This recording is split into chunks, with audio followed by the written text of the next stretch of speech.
When I woke up in the morning, I knew something was off. It wasn't until after my morning shower and shave that I figured it out. Not until my toothbrush slipped into a new gap in my smile. I froze, bristles bridging the gap, as I tried to understand what happened.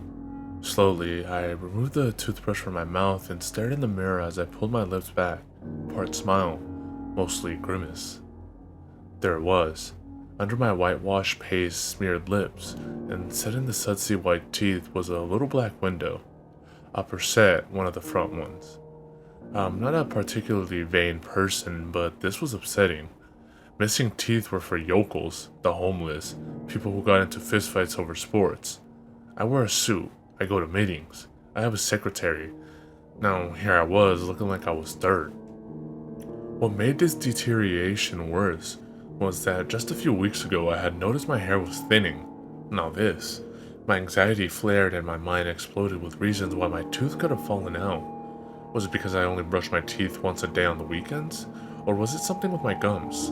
I went through the day with my upper lip curled over my teeth and my mind filled with every possible reason why my tooth was gone. My secretary scheduled a dentist appointment for me later in the week. I didn't tell her why. The next morning, I was missing another one. Bottom, towards the back. No blood, no pain. There was a hole. I couldn't keep my tongue out of it, but that was it. Physically, at least. On the inside, I felt a constant claustrophobic panic. At home, every couple of minutes, I would tear off my sheets or get down on all fours, spreading out like a stretching dog, fingers splayed, praying that some part of me would touch these lost teeth. They had to be somewhere. Maybe the dentist could put them back in. On the third day, my front teeth on the top and bottom were gone. I almost cried. I was single and all I could think about was how no woman would want someone with such a fucked up mouth. Every few minutes I reached into my mouth to push and pull on my teeth to see if they were loose. This isn't until I began to worry that I was making them loose with all the tugging. I didn't go to work. I just called my dentist a half dozen times, trying to get him to see me as soon as possible. The anxiety burnt me out, so after I carefully brushed my teeth, I went to bed early. I don't know when I woke up, but when I did, I saw him. I don't know why I didn't scream or jump back against the headboard.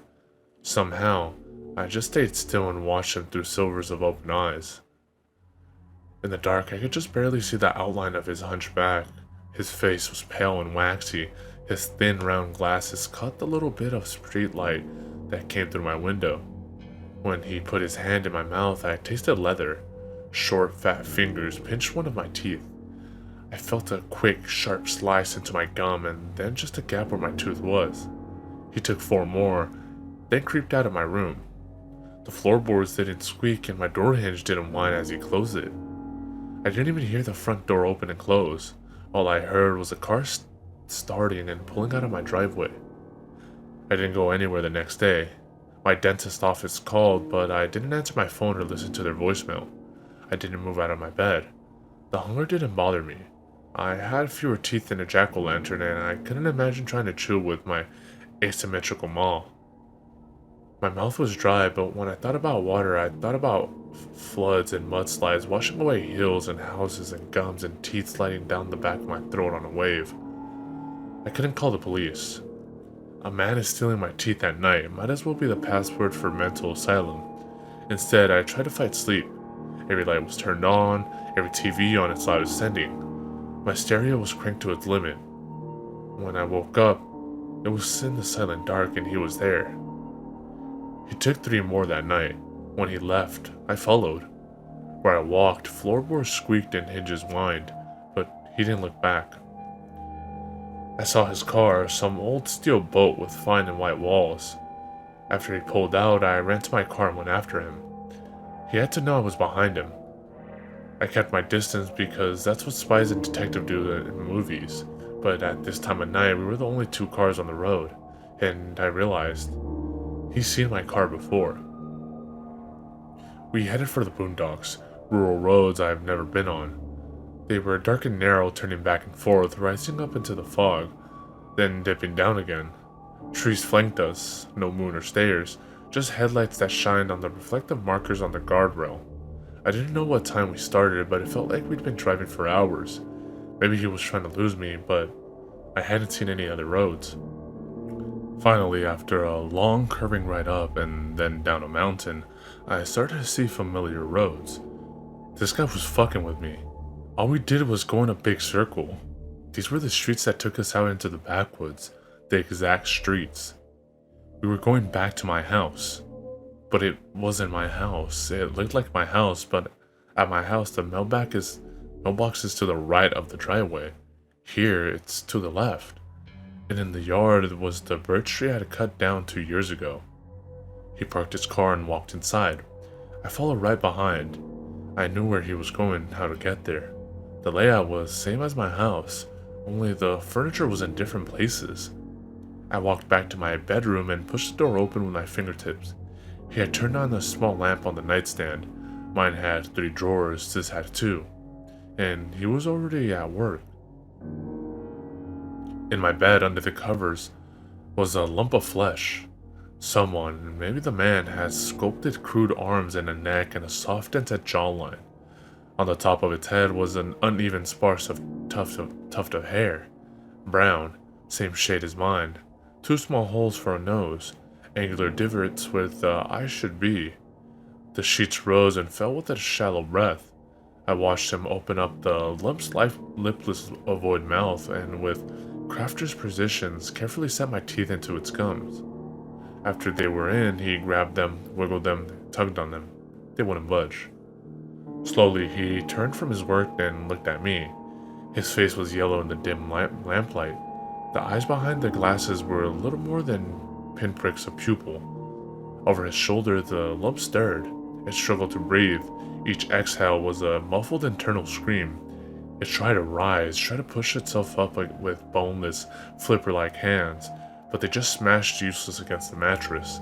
The groaning breath became more frustrated and angry as it struggled to prop itself up. When the lump finally shimmied itself against the headboard, it joined the man in staring at me, and I stared back. First into its empty sockets, the same dull, sliming pink as a newborn baby. The room was getting smaller. The bulb on the bedside lamp explodes, and the only light comes from the man's tiny eyes. Thin bolts of blazing yellow that cut right through the pitch dark of the room, illuminating a little island of his sickly flesh. The pupils spread. The light widened, revealing more and more of his face. His mouth was opened, wide, unhinged.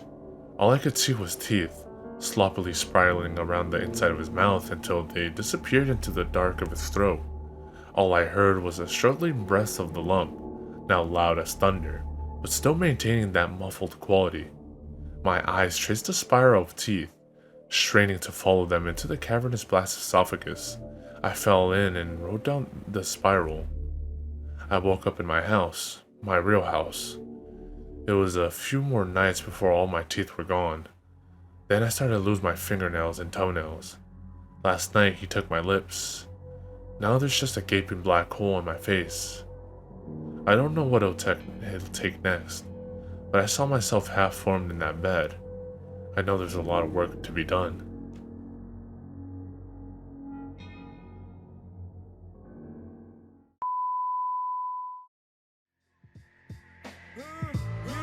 Big up to all my peoples.